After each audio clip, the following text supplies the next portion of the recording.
Hey everybody, welcome to lesson 7. Today I'm going to be talking about basic partner drills. You may have a partner that you can practice this outside of class, you may not.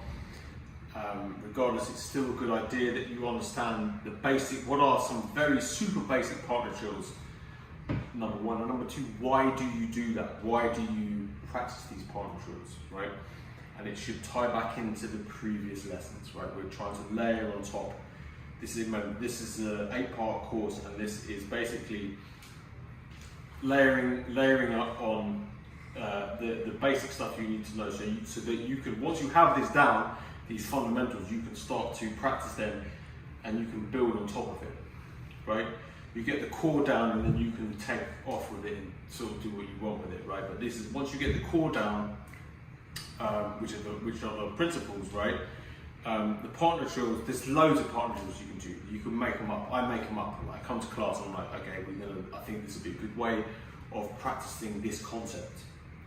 I'm never just doing drills for the sake of doing drills. I'm not doing a drill just because like someone showed it to me and that's the way we do it and that's the way we've always done it, right? I think of drills as how do you work a concept as opposed to how you work a specific technique. So these are just some very super basic partner drills, right, that we're going to go over. I'm going to go into detail about why you do these, right?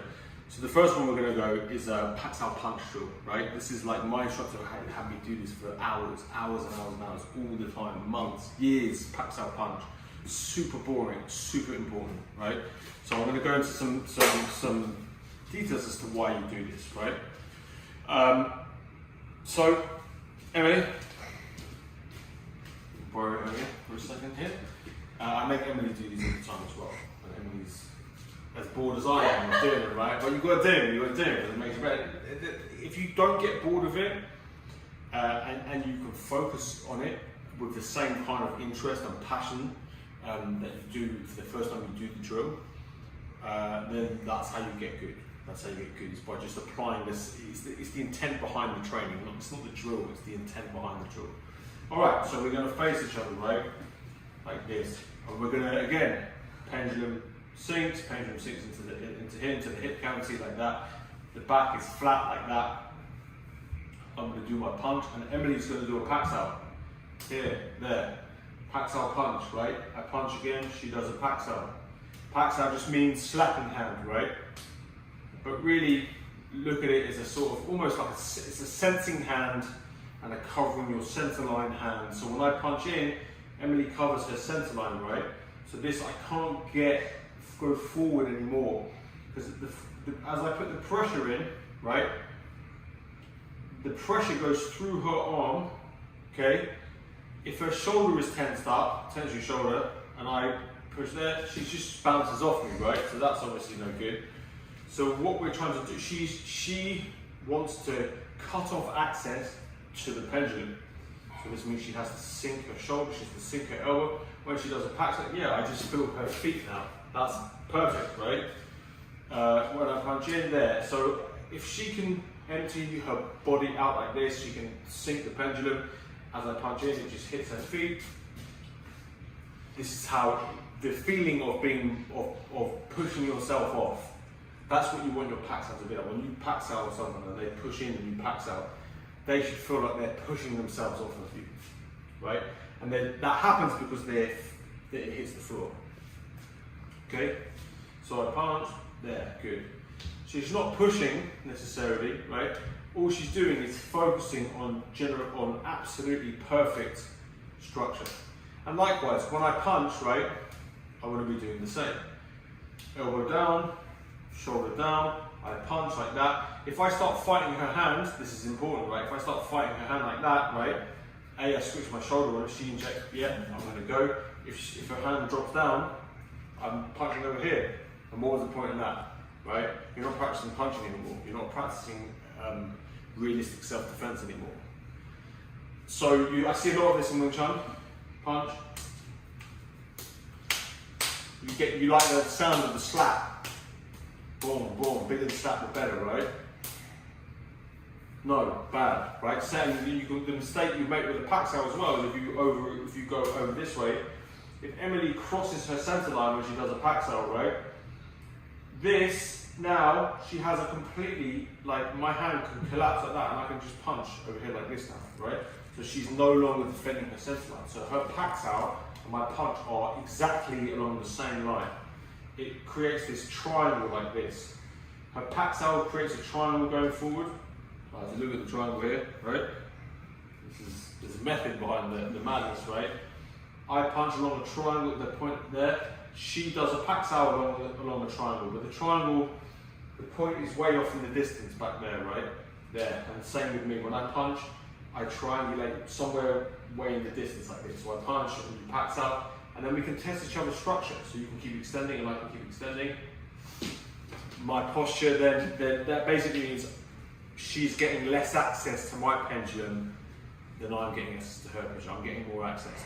She's making her shoulder is tensing up, or her lower back is not flat. If her lower back curves like this, doesn't hit the ground properly, it gets stuck in the lower back.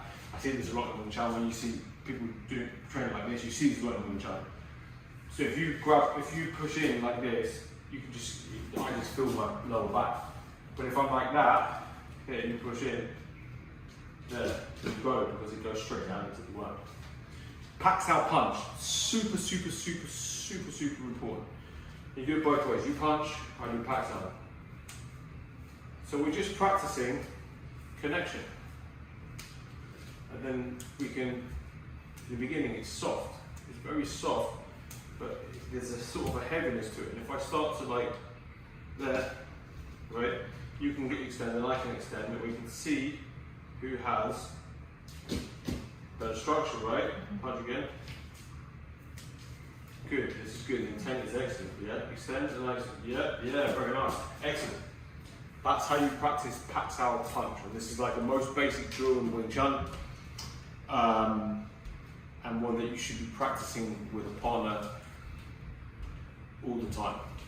Right? So we're going to layer on top of that now. We're going to go onto Bong Sao, Lat Sao. Right? This is a bit more of a complex drill, but you're kind of doing the same thing, right? Bong Sao, Lat Sao is here. She punches, I'm in Bong Sao like that. My shoulder is down, my elbow is down here like that. We're just connecting. She's triangulating, I am triangulating as well. So if you extend and I extend, we can see, extend. Right. Yeah. She pushes herself on. This means that my Bong Sao is good, right? We can reverse it, right? Here I punch and she does Bong Sao, here like that.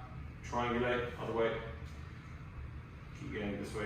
Yeah, there you go, you got it. Perfect, right? That's good. Excellent Bong Sao, right? So this position with a punch and a Bong Sao, right? So now from here, Emily's gonna, her Wusa hand comes up and she's gonna do Lat Sao. She moves my hand out of the way, drops her elbow, and my hand then changes shape to a Bong Sao, and we just follow this along. There. So we're just changing position like that. But we want to maintain the intent, which is to triangulate going forward without using too much shoulder here, and go over these hand positions and maintain the connection, the sticking still. We can also change direction like that, right? So it's a very simple drill, right? It's more complex than the packs out punch, but it's still pretty simple. Got a little shift, right? I want you to face. Yeah. You can do this with shifting, but I want you to train it like this, right? The more you train it facing on like that, the more your how good is your internal pendulum? That's what we want to find out, right? How good is your internal pendulum from a very weak position? The internal pendulum, look, if we face each other like this, right? You push into me here like that, right? If my shoulder flares up, yeah, I'm gone straight away, right?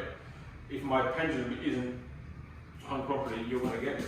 So everything has to be perfect. When she extends in, I have to really have this sort of perfect posture and perfect internal balance when we do this. And we can do this while moving. Boom, yeah.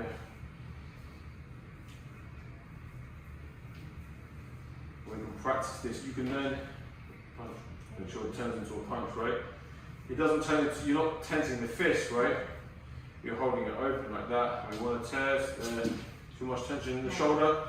When there's less tension in the shoulder, the more that my force goes down into the ground. Makes sense? Your internal balance is, Emily's internal balance is really, really good. Sometimes shoulder gives you work. Yeah. Right? And that's what you want. You want to try and make the other person, their shoulder to flare up. So I'm happy whenever I can get anybody's shoulder to flare up. So I'm like, ha, I treat you, right? Yeah. So those two drills, packs up punch, bombshell upsell, those are super basic, important drills to do in Wing Chun. You can go into way more detail on both of those, but again, this is the basics, basics for Wing Chun. And again, like, I don't really think that there's, like, basics is a bit of a misnomer. It's a bit misleading when you say basics, because basics are, that's all there are. There are basics, and there are more advanced ways of doing the basics, and that's how good that comes down to internal qualities. So you improve the internal qualities, and the drills themselves become ever more complex, even though they look very simple. Those were very simple, right? We do these very simple drills, but what's going on inside is actually pretty complicated. Okay, end of lesson 7. See you with lesson 8.